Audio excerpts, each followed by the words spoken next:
Ini ada pertanyaannya. Ustadz, apa hukumnya ketika orang bermakmum, nah tetapi makmum ini suaranya keras sekali. Nah, sebenarnya ya, kalau orang sedang sholat berjamaah, ya, nah yang hanya boleh mengeraskan suara itu adalah imam. Yang mengeraskan suara takbir itu adalah imam saja. Nah, lalu kemudian yang mengatakan sami Allahu liman hamidah, yang mengeraskan itu adalah imam. Yang membaca Al-Fatihah, yang mengeraskan suaranya itu adalah imam. Yang mengucapkan salam, Assalamualaikum warahmatullahi itu adalah imam. Adapun makmumnya, kalau makmum ya cukup didengar oleh dirinya sendiri, jadi tidak usah dikeraskan. Terkadang memang sih ya, terkadang nih kalau kita sholat berjamaah, ketika ada tatat kiri kanan kita nih Allahu Akbar kata imam, lalu kemudian ya Allahu Akbar, setelah imam membaca membaca Al-Fatihah, lalu kemudian si makmum ini suaranya keras juga, suaranya dijahar gitu, tarik Alhamdulillahirabbil alamin arrahmanirrahim, padahal imam setelah membaca Al-Fatihah ini kan membaca ayat juga. Nah, kita yang diam ini terkadang satu sisi mendengarkan imam, nah satu sisinya lagi mendengarkan sebelah kanan kita atau sebelah kiri kita ini. Maka saran saya, nasihat saya, hendaklah kepada makmum ya, kalau misalkan mau membaca Al-Fatihah, cukup didengarkan oleh dirinya sendiri aja. Nggak usah kedengaran oleh kiri dan kanan, belakang, depan. Nggak usah. Atau at-tahiyyatu mubarakatuh sholawatu thayyibatulillah. Suaranya kadang tarik ya. Ini mengganggu kita.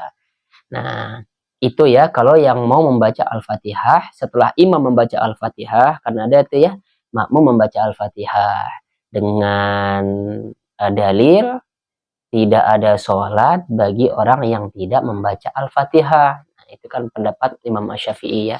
Maka terlepas dari itu ya, terlepas dari perbedaan pendapat, yang satu sisi mengatakan makmum cukup diam saja, tidak boleh membaca satu ayat pun, cukup dengarkan dari imam karena bacaan makmum sudah ditanggung oleh imam.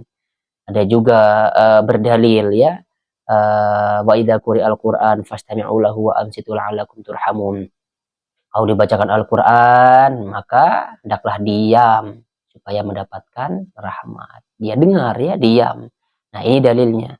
Nah, sekali lagi ya, terlepas dari itu ya. Nah, ini mah seandainya yang makmum ini membaca Al-Fatihah, ya hendaklah dengan suara yang pelan lah, cukup kedengaran oleh dirinya sendiri saja ya, jadi tidak perlu dikeraskan suaranya. Memang ini mengganggu ya, saya pribadi juga terkadang kalau ini ya ada makmum yang mengeraskan suara ini memang terganggu.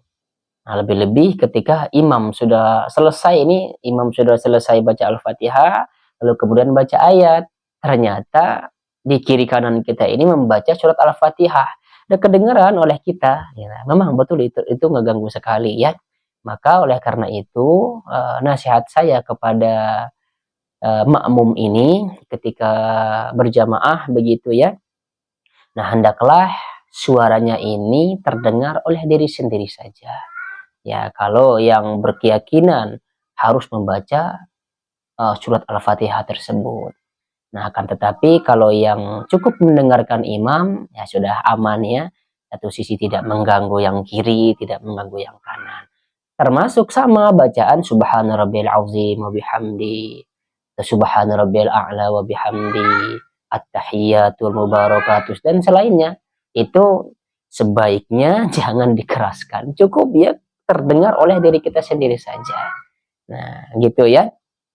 Nah, pun juga salam sama, assalamualaikum warahmatullahi, assalamualaikum warahmatullahi wabarakatuh, misal kata makmum ini. Cukup saja ya kedengaran oleh diri sendiri, tidak usah tersebar ya ke kiri ke kanan, terdengar gitu ya ke kiri kanan depan belakang. Termasuk ketika kita berjamaah sholat subuh ya, nah ini kadang mengganggu kita sesama makmum ini. imam sudah selesai, kan biasanya kalau subuh mah cukup hening ya, cukup hening, dan memang jamaahnya juga sedikit di beberapa tempat.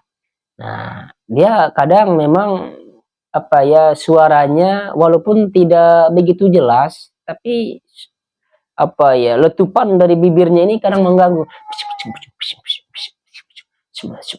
Nah, itu juga sangat mengganggu ya.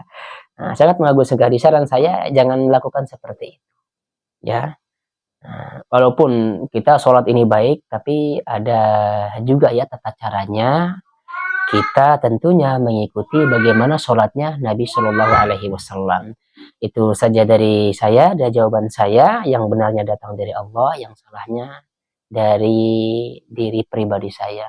Mudah-mudahan bermanfaat. Subhanakallahumma wa bihamdika asyhadu an la ilaha illa anta astaghfiruka wa atubu ilaik. Assalamualaikum warahmatullahi wabarakatuh.